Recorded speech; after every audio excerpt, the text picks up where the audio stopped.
unpack. We unpack. We unpack. Coming to you live. Boxing Ego unpack. Yeah. We unpack.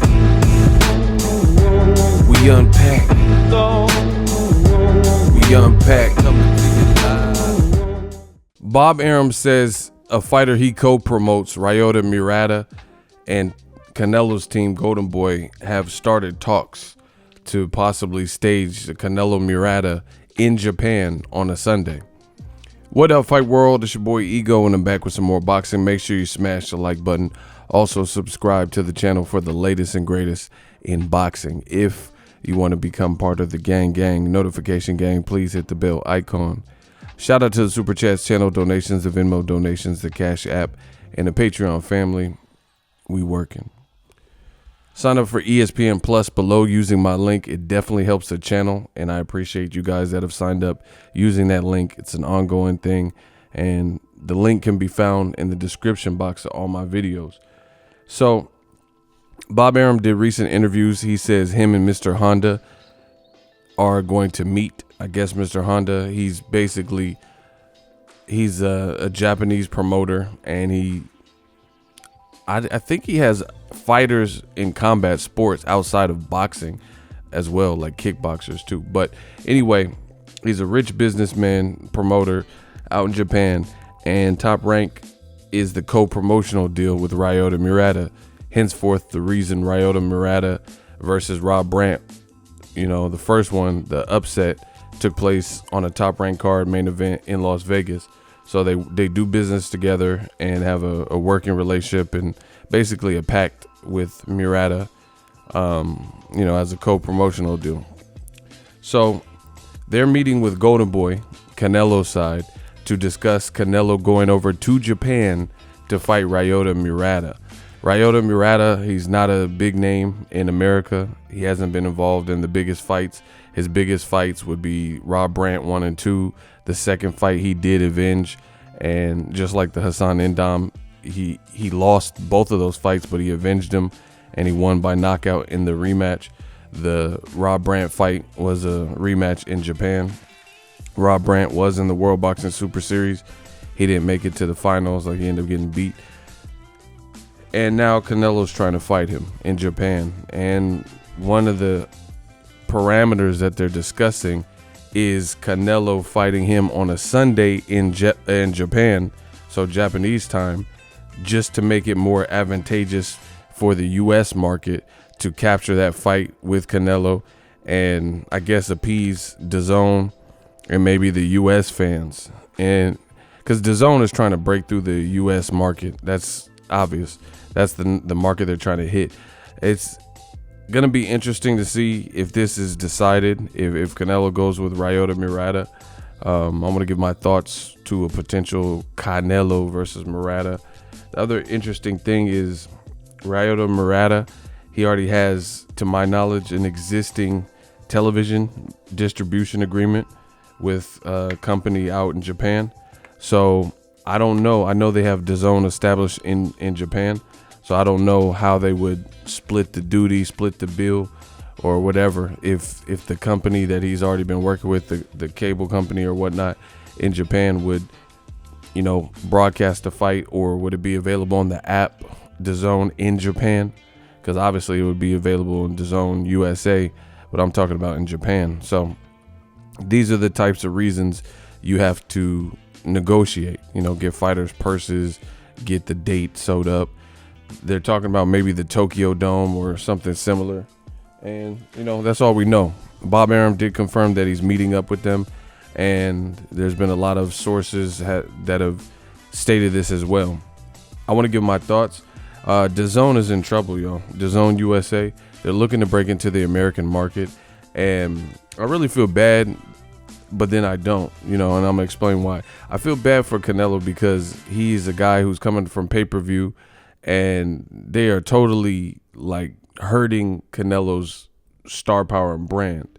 But then I don't feel bad because he's getting cashed out, and maybe he doesn't care because he's actually allowing it with this level of competition and unheralded guys, unknown guys, and, you know, he's going along with it. So it is what it is. And he's also making these weird weight class jumps to fight Kovalev, even though Kovalev looked faded in his last fight with Anthony Yarde, even though he had been stopped by Andre Ward and lost to Andre Ward, beat by Eleider Alvarez, which he did avenge, but he got stopped. And when he beat Eleider Alvarez, he didn't beat him by stoppage. He never knocked him down or anything. You know, it was just he outboxed him, boxed intelligently with new trainer Buddy McGirt. But his performance, see, Canelo was trying to fight Kovalev, and then Kovalev wanted more money. He's like, hey, Danny Jacobs, you just fought him, and he got like $12 million reported, so you got to give me $12 million.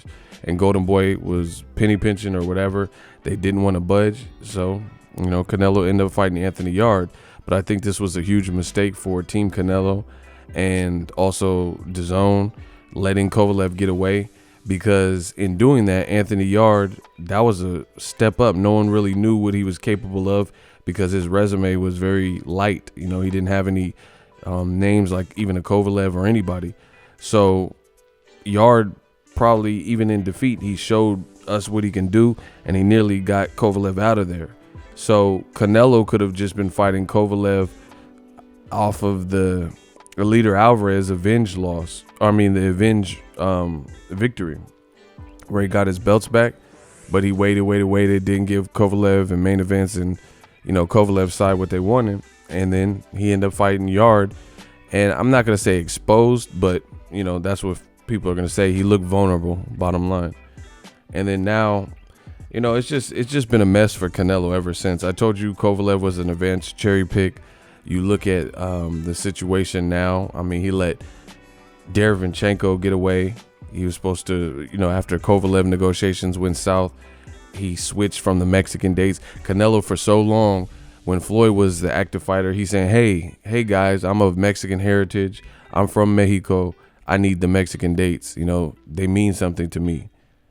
And he had an opportunity to take them from Floyd by beating Floyd, but he got whooped in that fight. Then by default, because Floyd whooped him and then continued his career and then hung it up when he decided to hang it up, by default, Canelo inherited those dates. He didn't earn them from, like, you know, passing the torch by beating Mayweather.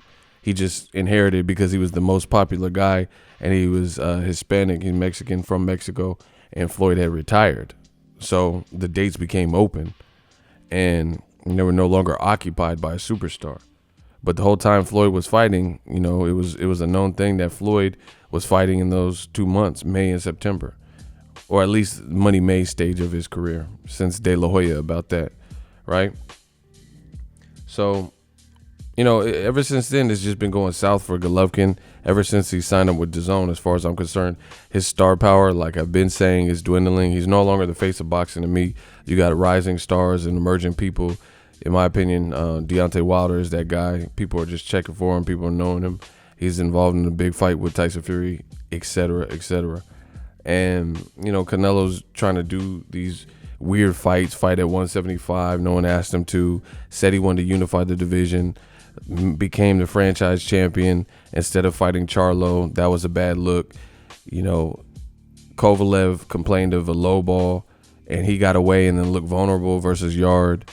And Canelo end up, you know, trying to negotiate half-ass last minute, him and his team, with Derevyanchenko. He wanted more money. They didn't, you know, give him what he needed to make the fight doable, and he was the mandatory by a deadline. So behind Canelo's back, Canelo's team, Golden Boy, made a pact with the IBF. Hey, if we don't have a deadline by Monday, then we'll vacate, or, you know, you can strip us of the belt. And that's exactly what they did. So they stripped him of the belt and went down the list and said, okay, Derevyanchenko's still down to fight. Who's next? And it was Gennady Golovkin. And that's when Golovkin and Derevyanchenko's team came to terms, and they fought. I think Triple G, even though they awarded him the victory, he really lost that fight. You know, it's just been going downhill for the DAZN superstars. Anthony Joshua lost. Triple G really lost. And Canelo, although he hasn't lost, he looked very just kind of out of sorts. He didn't look like typical Canelo at 175. It definitely didn't look like a division he would probably stay at, which I predicted, and now he's not. And then now he's talking about fighting Ryota Murata. You know, people on his team like Oscar De La Hoya doing interviews saying, I want to see him at 168. You know what I mean? And it's going to be hard to make 160. This is your team saying this. But Ryota and Murata, that fight makes no sense at any other weight but 160. It doesn't make sense in general, but I'm just saying Ryota Murata, he has a secondary title at 160. So if Canelo drags him up to 164.5, 165, 167, 168, 169, and makes up some weight class or just the regular 168, then it's like, why is he even fighting Ryota and Murata? You know what I mean? Or if he goes all the way back down to middleweight, it's like, why is your team saying it's going to be hard for you to make middleweight and that you were going to not, what I'm saying? It's just clearly cherry picking and finagling and navigating around. If you're going to middleweight, you should be fighting Demetrius Boo Boo Andrade, who is signed with DAZN, or Charlo. Those are the biggest fights, and conveniently, those are fights that we know will have the best chance of success at 160 in America. But Canelo refuses to fight an in-prime, athletic, youthful, black fighter that has looked good in recent performances. Like Charlo just annihilated Dennis Hogan, who Jaime Munguia struggled with and really lost. And that was his last performance. Andrade beat Zaleski easier than Jacobs beat Zaleski. So, the walls are closing in. I've told you the same thing. We'll see what happens with this fight. I don't know. It's just, this is why Canelo's team continues to get the same criticism. And then they keep acting like people are hating on Canelo and this, that, and the third. But it's the same move. If the fans and Mexican legends and myself and new media, Mexican legends like Eric Morales, Juan Manuel Marquez, Julio Cesar Chavez, and, different people are saying the same thing. New media is saying the same thing. And you say, oh, no, they're just hating. And you hold off the dogs and get the Canelo man fans to, just agree with you. The walls are closing in because that excuse table is now full. Like, we've heard it over and over again.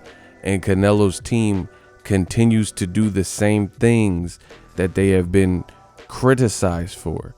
So if someone's giving you, constructive criticism on what you're doing and what would make fights more competitive or better sales or, make it fair, even playing field, whatever, make it a better fight. And then you say, oh, no, you just hating. But then you refuse to do what people are saying. There's a lot of Canelo happens to be in 3 divisions, in recent memory, 160. He has a title at 168, and he just had a title at 175. His team says Kovalev is better than Beterbiev, yet they refuse to fight Beterbiev, and we know that's BS because Beterbiev looks fresher. Beterbiev beat Kovalev twice in the amateurs, but you refuse to fight him. Why do you refuse to fight him knowing ain't nobody even came close to stopping him?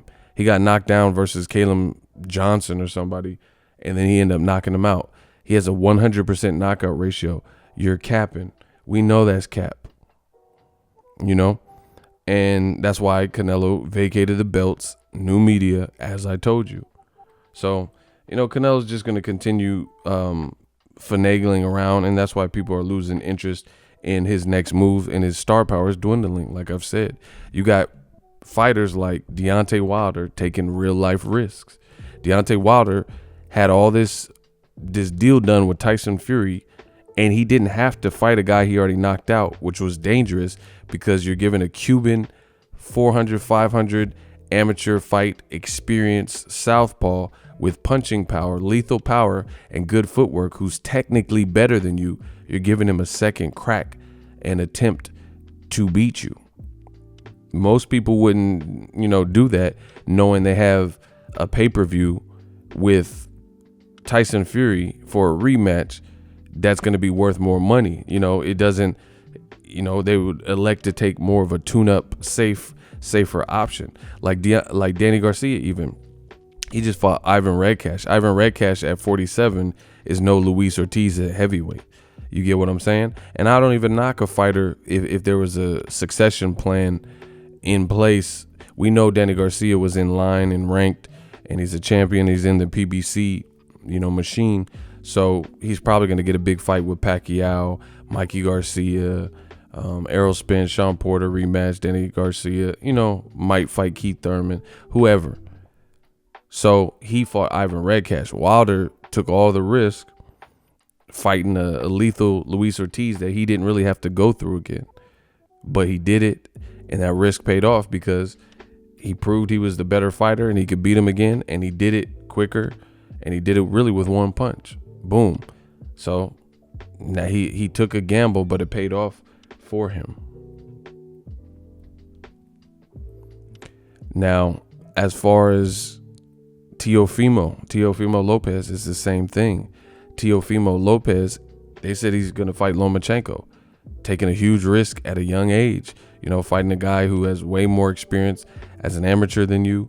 He's further along in his pro career. He's been a champion in multiple divisions, and you just became a champion. You get what I'm saying? So if Canelo continues to move like this, then it's no wonder his fights are ridiculed, because no one is asking for Kovalev at 175. We're asking for Andrade. No one's asking for you to fight against Murata in Japan on a Sunday. We're asking for you to fight Charlo, Caleb Plant. Try to fight David Benavidez. If you can work with Top Rank, who co-promotes Ryota Murata in the States, if you can work with him, why not work with Zurdo Ramirez? He just moved up to 75, and you fought everywhere from 60.